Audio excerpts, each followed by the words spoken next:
Mabel June Mercer spent the last silver dollar in her apron pocket on 3 starving goats with crooked horns and fever-dull eyes, and every soul behind Pike's auction barn laughed like she had bought herself a funeral. The smallest goat could barely stand. The oldest had one horn twisted back toward her ear. The third, a bony white nanny with a torn hide and a cough deep enough to rattle her ribs, looked like she had already given up on mourning.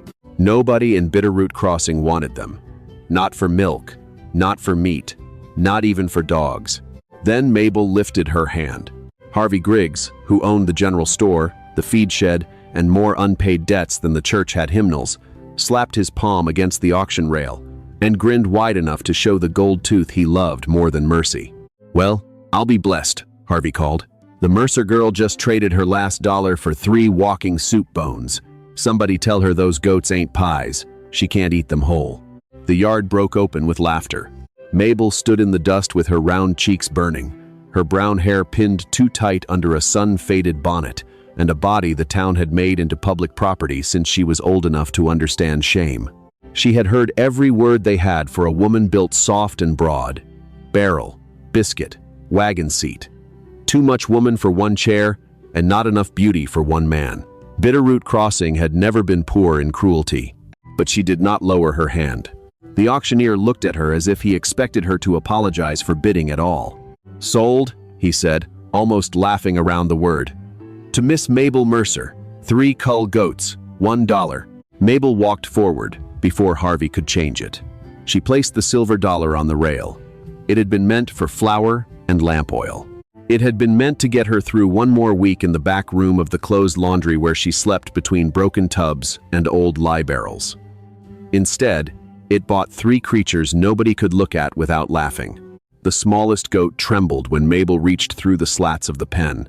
Its knees buckled, and for one terrible second, it nearly collapsed into the mud. Mabel moved faster than anyone expected a woman her size to move. She pushed the gate open, dropped to her knees, and caught the little goat against her chest before its face hit the ground. That made them laugh harder. "Careful, Mabel," shouted one of the Cafferty brothers. "That little goat might have to carry you home." The children laughed because their fathers laughed. The women looked away because looking away was easier than kindness. Harvey Griggs leaned on the rail, delighted with himself. "Tell you what," he said, "I'll give you half your money back if you leave them here. Hate to see a big girl go hungry over animals too skinny to cast a shadow." Mabel gathered the smallest goat closer. Its heart beat against her palm, quick and frightened. "I bought them," she said. Her voice was quiet. That was how Mabel had survived in Bitterroot Crossing. Quietly. She had learned not to throw anger back at a crowd. Crowds loved catching anger and turning it into proof. Harvey cupped a hand to his ear. "What was that?" "I said I bought them, so they're mine." Harvey smiled at the crowd. "Hear that? They're hers. 24 years old, no husband, no home fit for a hen, and now she's got herself 3 goats that won't milk, won't breed, and won't live long enough to regret meeting her." "I'm 23, Mabel said. That should not have mattered. It did to her. Harvey's smile thinned for the first time all morning. "What?" "I'm 23, and they'll live longer now than they would have with you." The laugh that followed was smaller, sharper, uncertain at the edges. People liked Mabel better when she swallowed their words whole. Then a horse stopped at the far side of the yard. It was a tall black gelding dusted gray from the road, and the man in the saddle sat still enough to make every moving thing around him look foolish. He wore a dark coat, faded at the shoulders, a brown hat pulled low, and a gun on his hip that did not look polished or decorative. His name was Rowan Vale, and folks in Bitterroot Crossing spoke of him with the careful respect they used for lightning. He owned the old Half Moon Station 8 miles west, where the stage road crossed the dry wash before climbing toward the mountains. Once, travelers stopped there for coffee, bread, fresh horses, and news. Once, smoke rose from its kitchen every morning. Once, Rowan Vale had a wife who planted lavender beside the porch and laughed loud enough for the drivers to hear from the barn. Now the station stood half alive, like the man who kept it. Rowan looked from the laughing crowd to Mabel kneeling in the dust with a dying goat in her arms. "What's funny?" he asked. Nobody answered at first. Harvey found his voice because Harvey always did. "Just an auction, Vale. Girl here bought some culls and gave everybody a little entertainment. Rowan swung down from the gelding. The crowd made way for him in a manner it had not made way for Mabel. He walked to the pen and stopped beside her. "Miss Mercer," he said. Mabel looked up at him, ready for the quick flicker she knew from men. The glance that started at her face softened for half a second, then dropped over the rest of her and turned either hungry, disappointed, or cruel. Rowan Vale did not flinch. He looked at the goat first, then at her hands supporting its ribs, then at her face. "May I help you get them loaded?" he asked. "They're mine," Mabel said. "I figured. I paid for them. I saw. I don't need charity. I didn't offer any." She searched his face for a trick and found only exhaustion and something like respect. He crouched beside the goat. "That little one won't walk far." "I know. I've got a wagon." Mabel hesitated. Harvey clicked his tongue. "Now, Vale, you sure you want that kind of cargo at your station? Folks already say that place is cursed. Last thing you need is a big, hungry girl and 3 dead goats adding to the smell." The yard went still in the ugly way it did when a man said what others had been thinking. Rowan rose slowly. "Griggs," he said, "one more word about her body, and you'll be picking your gold tooth out of the dirt." Harvey's smile remained, but it stiffened around the corners. Mabel felt the goat shiver in her arms. She did not know what embarrassed her more, Harvey's insult or Rowan's defense. She had lived so long without anyone stepping between her and a thrown stone that protection felt like being seen naked. Rowan turned back to her. "Where are you taking them?" "The old Bell Laundry." "You sleep there?" Mabel's chin lifted. "It has a roof." "In rain?" "If the wind comes from the east." Rowan looked toward the 3 goats, then toward the road, then back at the crowd, as if he had just finished weighing them and found them light. "I need a cook," he said. Harvey laughed once. "A cook?" Rowan ignored him. "Stage company cut my contract in half when my kitchen went cold. Drivers still change teams at half moon, but they don't linger. Men don't linger where they can't eat. I've got a stove, a well, an oven built of brick, a garden choked in weeds, and a dairy shed empty enough for ghosts. I'll pay wages.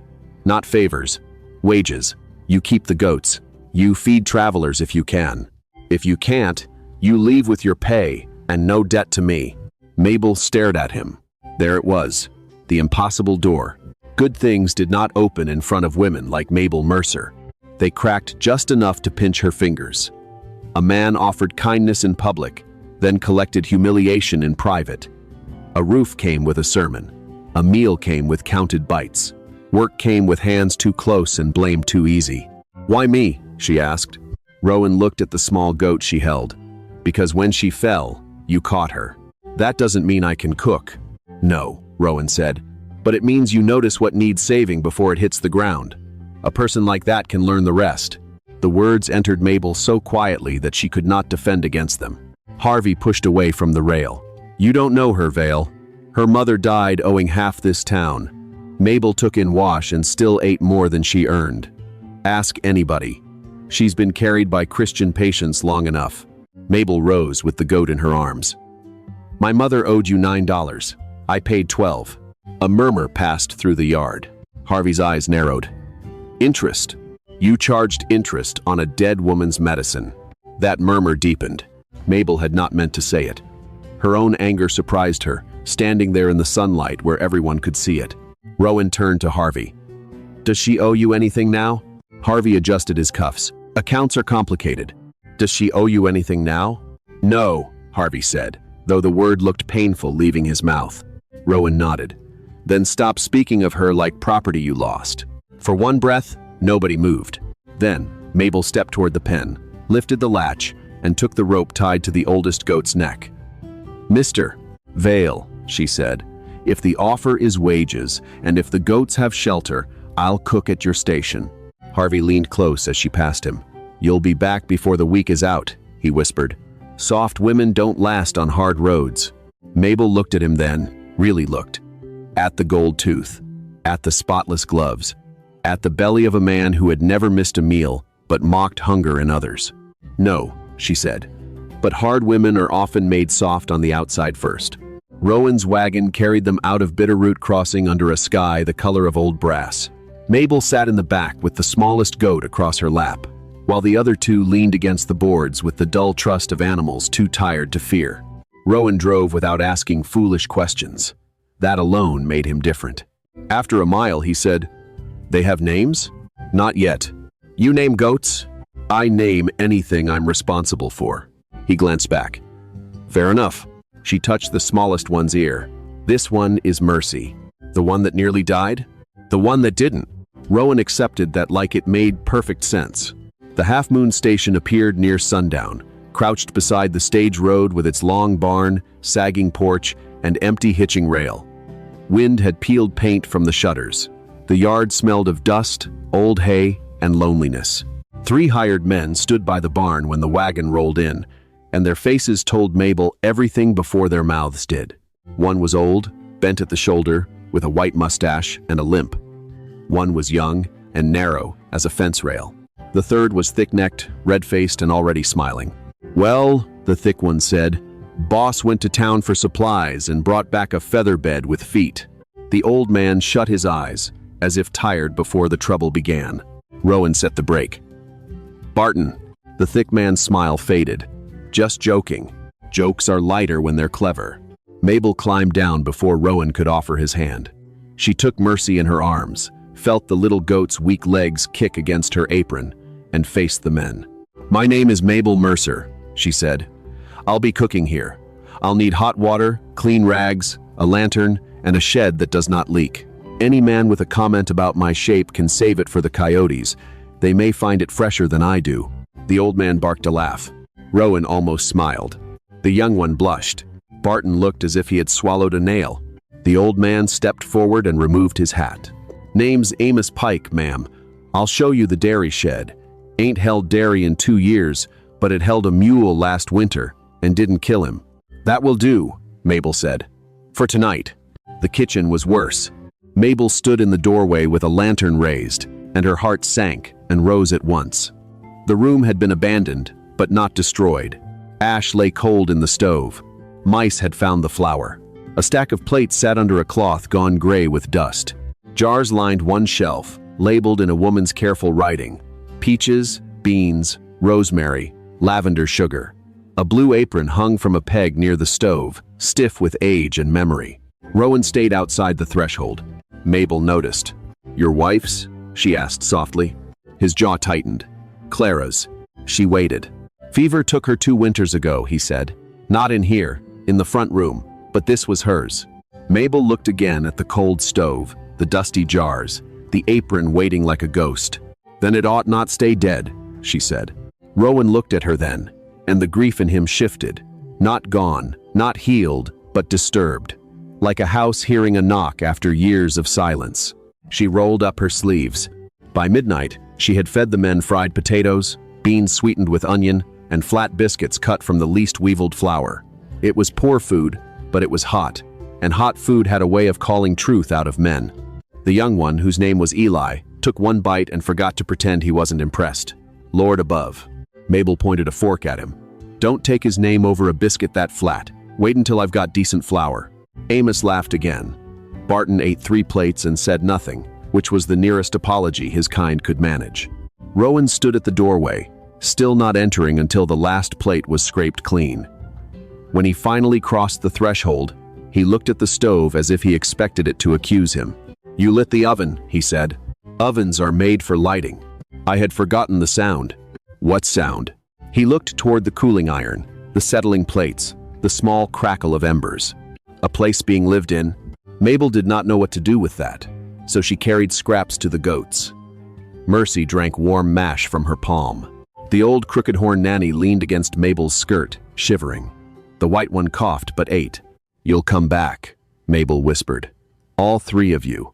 I'm not dragging you out of death just so this place can keep feeling sorry for itself." Behind her, unseen in the dark, Rowan heard every word. Trouble did not wait long. Men who ate a woman's cooking could still poison the air she breathed. Barton began with little things. A chair pulled too far away. A grunt when Mabel passed. A whisper about how the boss must be lonelier than decent folks knew. Eli laughed once, nervous and stupid, then stopped when Mabel looked at him. On the 4th night, Barton said too much. Mabel heard him through the kitchen wall, after supper. A man lets a woman that big into his house. He better reinforce the floor and hide the pantry key. The room went quiet behind the wall. Mabel stood with both hands in dishwater. She looked down at the soap, at her own broad wrists, at the way her fingers trembled. All her life, she had been told dignity meant enduring quietly. But something had changed on the road from Bitterroot Crossing. Maybe dignity was not silence. Maybe it was deciding who got fed by her hands. The next morning, Barton found no plate at his place. He stared at the empty table. "Where's my breakfast?" Mabel set biscuits before Amos, then Eli, then Rowan. "Still on the stove," she said, waiting for a civil man. Barton's face darkened. "You holding food from me?" "I am holding my labor from a man who mocks the body that made it." Eli looked down at his coffee. Amos smiled into his mustache. Barton stood. "Listen here, you overgrown." Rowan's chair scraped back. "No," Mabel said. Everyone looked at her. She turned from the stove, wiping her hands. "Let him finish. I want to hear how empty a man can make himself in one sentence." Barton's mouth worked. Nothing came. Rowan stepped beside her, not in front of her. That mattered. Mabel felt it. "You can apologize," Rowan said, "or you can ride." Barton laughed without humor. "Over a cook?" "Over cruelty," Rowan said. "I've let too much rot under this roof already." Barton packed before noon. He rode east toward Bitterroot Crossing, spitting dust and curses. Mabel watched him go from the porch. "He'll find Harvey Griggs," she said. Rowan stood beside her. "Likely. And Harvey will make use of him. He makes use of everything mean enough to fit his hand." Mabel looked across the yard at the goats. Mercy was standing now without shaking. The crooked horn nanny had nosed open the shed door and was chewing on a corner of rope as if insulted by it. The white one still coughed, but less often. "What does he have against you?" Mabel asked. Rowan watched the road long after Barton disappeared. "My station sits on the only reliable well between here and Red Canyon. Stage company needs it. Freight outfits need it. Ranchers need it in dry months. Griggs wants it. He owns the store, but water owns the road. Can he take it? He holds my note. Bought it from the bank last winter. I've made every payment, but somehow the balance never drops much." "Somehow," Mabel said. He looked at her with a tired half-smile. "You hear the lie in a word quick." "I had to. People wrap lies around women like me and call it concern." By the second week, the half-moon changed. The garden came first. Under weeds, Mabel found onions, beans, squash, and a stubborn patch of mint. Amos repaired the goat shed. Eli learned to carry water without spilling half of it. Rowan entered the kitchen more often, first for coffee, then for repairs, then for no reason he could name honestly. The goats improved like secrets coming true. Mercy followed Mabel everywhere on wobbling legs. The old crooked horn nanny, now named Duchess because she behaved like royalty wronged by history, gave half a cup of milk one morning and a full cup the next. The white goat, Salt, stopped coughing after Mabel mixed pine needle steam and warm mash. Mabel carried the first small pail of milk into the kitchen and set it on the table like treasure. Eli leaned over it. "That came from Duchess?" "She was never dry," Mabel said. "She was starved." Amos nodded slowly. "There's a difference. There is always a difference between empty and useless," Mabel said. "Most folks are too lazy to learn it." Rowan heard that from the doorway and carried it with him the rest of the day. Then the supply wagon failed to come. It was due every second Monday from Griggs Mercantile. Flour, salt, coffee, yeast, lamp oil, beans, sugar. At first, Rowan said weather. Then, a rider arrived instead of the wagon, a boy from town with nervous hands and shame in his eyes. "Mr. Vale," the boy said, staying mounted. "Mr. Griggs says he can't extend goods to the half moon no more. My account is paid." "Yes, sir. Only he says the station is not respectable now. Says there's talk. Says a woman living here with no kin and no marriage makes the place unfit for decent travelers." Mabel stood on the porch with flour on her apron and felt the old laughter gathering from miles away. The boy swallowed. "He says there's a Founders' Day supper Saturday week. Whole town and the freight men and the stage superintendent from Cheyenne. He says you're invited. Says Miss Mercer is welcome to show folks what kind of table you keep." Rowan's hands curled at his sides. The boy added, quieter. He said it smiling. That's why I figured you ought to know it was meant mean. When the boy rode off, fear settled over the yard. Eli looked toward the road, as if imagining walking it. Amos rubbed his bad knee. Rowan removed his hat, and for 1 second, Mabel saw the edge of ruin in him. "No flour," he said. "No yeast, no coffee. Stage superintendent coming. Griggs means to shame us, cut the contract, and call the note due by fall." Mabel looked past him at the well, the goats, the garden, the oven, the hills silver with wild sage. "He cut the wagon," she said. "He did not cut the land." Rowan turned. "He thinks food comes from shelves because he owns shelves," Mabel said. "He thinks hunger obeys paper because hungry people have always obeyed him. But this station has water. It has squash. It has beans. It has milk now. It has mint and wild plums in the wash and mesquite pods near the lower ridge if a person bothers to grind them fine enough. And it has me." Eli stared. "Mesquite pods? For sweet meal," she said. "If you roast them right." Amos grinned. "Lord help Griggs." Mabel stepped down from the porch. "He invited us to be laughed at. Good. I know crowds. I know the sound they make before they turn. We'll go to Founder's Day. We'll bring food made from everything he called worthless. Goat, milk biscuits, squash stew, plum butter, mesquite cakes, fresh cheese if Duchess gives enough and Mercy keeps improving." Rowan came closer. "Mabel, if they laugh there, it'll be worse than the auction." She looked at him. "Mr. Vale, there has never been a room I entered where laughter was not waiting somewhere. I am tired of letting it choose the hour. This time I will arrive first, and I will bring something at once." For 7 days, the half-moon became a living engine. Amos built a cooling box from creekstone and wet cloth. Eli gathered mesquite pods until his hands blistered. Rowan repaired the old brick oven, then stood stunned when Mabel made him knead dough because, as she told him, grief had lived long enough in his fingers, and work might crowd it out. Duchess gave milk enough for cheese. Salt gave less, but rich. Mercy gave none, being too young, but she stood in the kitchen doorway every morning, as if supervising. At night, Mabel sat in the goat shed and leaned her forehead against Duchess's crooked horn. "If this fails," she whispered, "they'll call us what they always did, useless things pretending at worth." Duchess chewed calmly, unimpressed by human despair. Rowan found her there once, lantern in hand. "I can tell them not to go," he said. "I can face Griggs alone." "No," Mabel said. "Harvey Griggs wins when people answer him with speeches. He sells speeches by the yard. He can twist any word because words don't have to weigh true in a hand."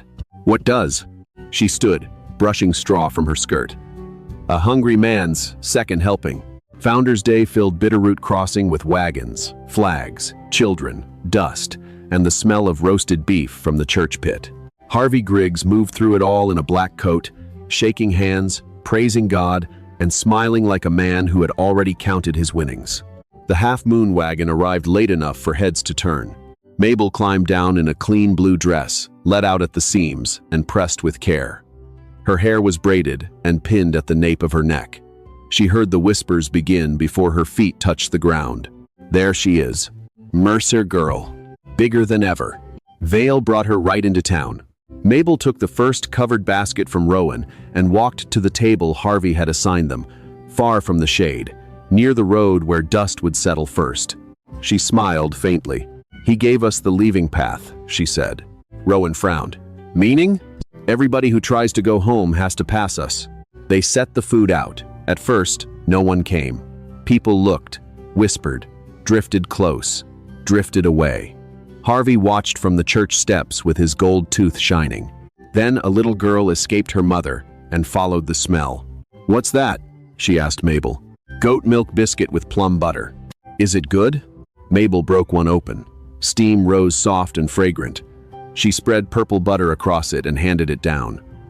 Food tells on itself. The child bit, froze, and turned with eyes wide as Sunday bells. "Mama!" That was how it began. A miner came next, pretending he was only curious, then 2 stage drivers, then Mrs. Bell from the laundry, who had once refused Mabel a blanket in winter and now could not stop staring at the cheese. Soon, the far table was no longer far. It was the place everyone seemed to be moving toward. despite themselves. Eli served stew until his grin nearly split his face. Amos carved mesquite cakes. Rowan poured coffee stretched with roasted chicory and watched Mabel stand in the center of the thing Harvey had built to shame her. She did not explain herself. She fed them. Harvey climbed onto the church steps before the crowd could fully turn. "Friends," he called. "Before everyone fills their mouths and forgets decency, I think we ought to speak plainly." The yard quieted. Mabel set down the ladle. Harvey spread his hands. "We are generous people, Christian people, but generosity without judgment becomes rot. This woman, Mabel Mercer, has lived unwed at the Half Moon Station, among men. She has taken animals I discarded as diseased and now serves food from them to your children. She has bewitched a grieving man into risking a respectable business, and I, as holder of Mr. Vale's note, cannot ignore what that means for the safety of this town." Rowan stepped forward. Mabel touched his sleeve. "No." Harvey's smile sharpened. "Ah, she speaks for him now." Mabel walked out from behind the table. "No," she said. "I speak for the food." A murmur rolled through the crowd. "These biscuits were made with milk from goats. Mr. Griggs starved in his own back pen and sold to me for $1 because he thought suffering made them worthless. This stew was made from squash under weeds at a station he called dead. These cakes were made from pods your horses step over because nobody told you sweetness could wear dust on its skin." Harvey laughed. "Pretty words." "They are not pretty," Mabel said. "They are practical. That is why they trouble you." The first real smile vanished from Harvey's face. Mabel turned to the crowd.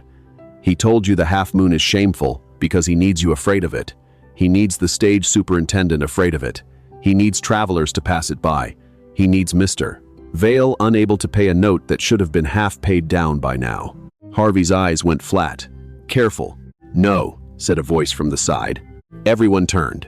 Barton stood near the freight wagons, hat in both hands, face pale under sunburn. Harvey pointed at him. "That is the man who told me what kind of place Half Moon had become." Barton swallowed. "I lied." The words dropped hard. Harvey's gold tooth flashed. "You are confused." "No," Barton said. "You gave me $5 and a bottle to say Mr. Vale's place was unclean. Told me if the stage contract broke, you'd hire me at your freight yard. You said no one would believe her over me." Mabel looked at Barton. She did not smile. Redemption was not a biscuit to be handed out warm. But truth was truth, even from a cracked bowl. Then another voice rose, older and colder. "And he has done worse than that." Widow Ruth Kincaid, who had kept books at the bank until her husband died, stepped from the shade with a leather ledger under her arm. Beside her walked Judge Ellery with his spectacles low on his nose. Harvey went white around the mouth. Ruth opened the ledger. "My husband suspected Mr. Griggs of padding freight charges and altering note balances. I was afraid to speak until Miss Mercer came to me yesterday asking how a paid account can grow like yeast in July. So, I looked again." Mabel had gone to Ruth at dawn, carrying not accusations but numbers. Flour sacks billed at 100 pounds but arriving nearer 80. Salt charged twice. Interest added on days no payment was due. The old Mabel would have assumed confusion was her fault. The new Mabel had learned to weigh what men handed her. Judge Ellery took the ledger. "Harvey Griggs, this is enough to call a hearing. Today." Harvey's voice rose. "On Founders' Day? In front of everyone?" Mabel looked at him. "You always did prefer a crowd." The hearing took place in the church hall, with half the town pressed against the windows. It was not quick, but truth, once invited, proved hungry. Ruth's ledger matched Rowan's receipts. Barton confessed. 2 freightmen admitted Griggs's scale had been rigged light for years. A rancher found charges on his account for oats never delivered. Mrs. Bell discovered her dead husband's debt had been paid before Harvey took her laundry. By sunset, Harvey Griggs no longer owned the shape of the town's fear. Judge Ellery declared Rowan's note corrupted by fraudulent charges. The true balance was small enough for the stage company superintendent, who had eaten 3 of Mabel's biscuits and asked for the recipe, to advance half against a renewed contract. The other half was collected quietly by men and women who had eaten at Mabel's table and found shame lodged in their throats. Harvey said very little after that. Men who owned crowds rarely knew how to stand alone. When it was over, Rowan found Mabel behind the church, sitting on an overturned crate, with Mercy asleep against her skirt. The little goat had followed the wagon into town and become, by afternoon, more popular than the mayor. "You did it," Rowan said. Mabel stroked Mercy's ear. "No, he did most of it. Cruel men are careless because they think nobody beneath them can count." Rowan sat beside her. For a while, they listened to the town behind them. Voices, dishes, the strange, uneasy sound of people learning they had been wrong. "I loved my wife," Rowan said. "I know. I thought loving her meant keeping everything as she left it." Mabel looked at him then. "But dead rooms don't honor the dead," he said. "You taught me that." "I only lit an oven." "No," Rowan said. "You saw what was empty and did not call it useless." The wind moved dust across the alley. Mercy twitched in her sleep. Rowan took off his hat. "Mabel Mercer, I don't know what I have to offer that you haven't already helped save, but if you stay at Half Moon, I want it to be as partner, not hired help. And if the day ever comes when you could think kindly of my name beside yours, I would count that as grace I did not earn, but would spend my life respecting." Mabel looked down at her hands. Broad hands. Work hands. Hands that had caught a goat and kneaded dough and weighed lies and fed a town that had laughed at her. "I will stay as partner," she said. Rowan's breath caught. "As for the rest," she added, "you may ask again when you can make biscuits without turning them into roof shingles." He laughed then. Not the careful, almost smile she had seen before. A real laugh, cracked open from somewhere grief had not reached in years. 6 months later, the Half Moon station had a new sign painted over the porch. Mercer and Vale Road Kitchen. Under it, in smaller letters, Amos had added, "Hot meals, fresh water, honest weight." Travelers stopped whether they needed horses or not. Stage drivers argued over plum butter. Freight men brought news just to earn coffee. Duchess grew fat and intolerable. Salt gave twins in spring. Mercy, who never did become good for milk, greeted every wagon like the place belonged to her, which it partly did. Bitterroot Crossing changed more slowly. Towns do. Some apologies came stiff, some never came. Mrs. Bell brought Mabel a quilt and cried into her gloves. Eli courted the baker's daughter. Barton worked at the station for 3 months without pay, beyond meals, until Mabel finally told him a man could not live forever on proving regret. Harvey Griggs lost the store, then the feed shed, then the black coat. Fraud did not hang him, but it stripped him down to the size of what he had been, without fear holding him up. One cold evening, he came to the back of the Half Moon after sunset, thinner than anyone remembered, with his gold tooth gone and pride following close behind like a hungry dog. Mabel saw him from the kitchen window. Rowan stood. "I can send him off." "No," Mabel said. She filled a bowl with stew, put 2 biscuits beside it, and carried it to the back step. Harvey looked at the food, then at her. His face worked around words that would not come. "This does not make us even," Mabel said. His eyes dropped. "It does not make you welcome in my kitchen. It does not return what you took from my mother, from Mrs. Bell, from Mr. Vale, from this town, or from me." Harvey's hands shook as he accepted the bowl. Mabel held his gaze. "But I will not let your hunger turn me into the kind of person who could laugh at it." Harvey sat on the step and ate like a man, discovering, too late, that Mercy had weight. Inside, Rowan watched Mabel return to the stove. He did not praise her. He had learned that some things were too sacred for immediate words. He only took the next tray of biscuits from the oven before they burned. Mabel looked at them and raised one eyebrow. "Better," she said. "Edible?" "Nearly." He smiled. Outside, the road darkened. Inside, the kitchen glowed. Travelers laughed over coffee. Amos told the same story twice and was allowed to finish both times. Mercy slept beneath the table where no goat belonged and where everyone pretended not to see her. And Mabel June Mercer, who had once spent her last dollar on 3 dying goats while a whole town laughed, moved through the warmth of a room she had helped bring back to life. No one counted her bites. No one measured the chair beneath her. No one called her too much. She was not too much. She had never been too much.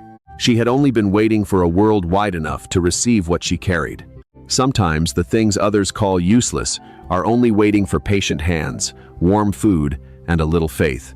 Mabel's story reminds us to notice what the world overlooks. A tired animal, a grieving neighbor, a person carrying quiet shame.